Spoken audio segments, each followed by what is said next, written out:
Alright, this video is going to have some hot takes, maybe some knee-jerk reactions, I'll admit that, but I do think first impressions are very important.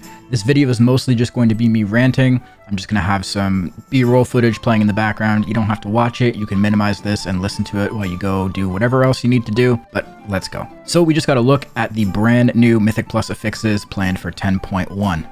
And this has to be an April Fool's joke, right? I'll be honest, I'm very disappointed in what these are. I really had hopes that maybe Blizzard was ready to shake things up with Mythic Plus. Instead, it seems like they're wanting to make things worse. It seems like they've just gone for the jugular and integrated every negative effect that makes playing your character actually feel bad. So first, let's look at Incorporeal. So how this one works is an unkillable ad will spawn for 20 seconds and will start casting a spell, which needs to be stopped with a CC or stun or whatever. If it is not stopped and the cast goes off, you take 50% reduced damage and healing. Seems simple enough, but when you consider that there are going to be packs that you're already using your CC for, or there's very specific mobs in a pack that you need to stop their casts, whatever the use case may be, assuming that your party is always going to have available CC to sacrifice is not really something that's always going to be possible. It might not be realistic. Not to mention having your damage and healing reduced is never a good feeling. One of the widest shared goals and incentives among players is always to do more.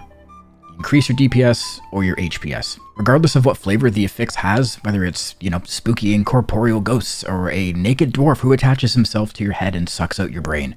If it makes you do less DPS, it'll be hated by the community. Now the healer affix, Afflicted. Which is funny because one of the main discussions lately has been how a lot of the affixes in Mythic Plus fall on the shoulders of the healer. So what do they do now? They add an affix that is, for the most part, going to be handled by the healers. Sure, you can argue that some hybrid classes have off heals or cleanses, purges, whatever, but good luck trying to get a DPS player to stop DPSing to heal. It's already hard enough to get them to hit explosive orbs. Good luck telling them to stop DPS. Now, I'm not a healer. I'm not going to pretend that I know what I'm talking about here, but I'm pretty certain most healers do what they do by utilizing party frames. So if anyone remembers progging on Huntsman Altmore back in Castle Nathria, you probably remember that being a problem. Healing the souls that didn't have party frames or boss frames was incredibly frustrating and made healers struggle figuring out how to even land their heals on the mobs. So they're going to have 10 seconds to figure that out. Do enough healing, and if they fail to do so, the entire party takes 100% reduced haste for 10 seconds. Yikes. So on to Entangling. Now, this is the most egregious of the three. This is another one of those cardinal sins that no matter how it's approached, having your character slow down will always make the game feel bad. This is giving me flashbacks to Visions of N'Zoth, where we'd get the spider affix that randomly made us slow. It was absolutely horrible. For the most part, in those visions, it only really interfered with travel time, though. But anyways, how it works is, think of those quests that make you latch onto a vine and pull it away until it snaps. You'd get entangled on a vine and snared by 50%. You then need to move far enough away from the anchor point to snap it, otherwise you get stunned for 3 seconds. So in Mythic Plus, there's actually a lot more that can interact in an extremely punishing way. So let's look at the affixes first, right? So we have Spiteful, which, I'll be honest, I was praying they would remove, but they didn't. So if you thought Spiteful was punishing before, think of how bad it's going to be now, when you can't get away from them as quickly as you could before. And remember, they have really long arms, those ghosts. Then we have Sanguine. This isn't going to just affect your ability to dodge Sanguine puddles, but it'll make the tank's job of kiting and moving the mobs for puddle placement.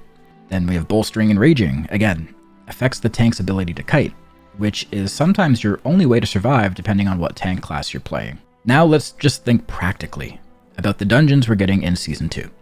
I think it's safe to say that this expansion so far has been the swirly expansion. There's literally fucking swirlies everywhere. Left, right, center, above, under, inside, outside, coming out of the mob's mouth, dropping from fucking space, they're everywhere. You thought dodging them was a nuisance before? Now try dodging them while you're slowed trying to snap a vine that's keeping you 50% snared. Dungeon-wise, there's the frogs and halls of infusion that are insta-death if they get 10 stacks on you, if you're not able to outrun them. We have a blade-storming first boss in Brackenhide that you need to kite and run away from. There's Freehold, where you have to move out of Eudora's frontal, or trying to kite the flailing sharks during Trothak. Cannon Barrage on Harlan's Suite. And yes, I get that there should be moments where game mechanics are working against you to provide a stronger challenge. But if the counterplay to the problem isn't predictable and often results in immediate death, it's just not enjoyable. Okay, maybe I'm being a doomer. Sure, they haven't been tested yet, so we'll see for ourselves soon. But first impressions mean a lot, and if the initial reaction upon reading these is, "Oh god, no, please," and not, "Oh, interesting," it's probably not on the right track. And I'm not the only one who is immediately put off by these new affixes. It seems to be the general consensus among all the opinions I've seen so far, whether it's content creators, regular players, theory crafters, whoever. They all kind of seem a little worried about these. I had a lot of hope when I heard that Blizzard was open to taking a look at affixes and making some changes based on community feedback. I really did. But this is just not it. I understand that affixes are meant to make the dungeon harder. That's the whole point of them. But it shouldn't invoke feelings of annoyance or frustration. I'm not expecting a suite of all positive effects that trivialize boss mechanics and allow people to time plus 40 keys. But I do think Kiss Curse is a fair compromise to inject some fun into the equation, rather than depending on a fixed counterplay to give players a feeling of accomplishment. We had a chance to shake things up and finally try something new. That's been the theme of Dragonflight so far, hasn't it? Why waste this opportunity by giving us more of the same, but skinned differently? This is honestly making me think that maybe the next season of Dragonflight will be a raid log tier for me, which is unfortunate because I love playing Mythic Plus with my friends. Anyway, it's a good thing Diablo 4 will be in full force by then because it's looking like I'm going to need something to play if nothing changes. Let me know what you guys think in the comments. Peace.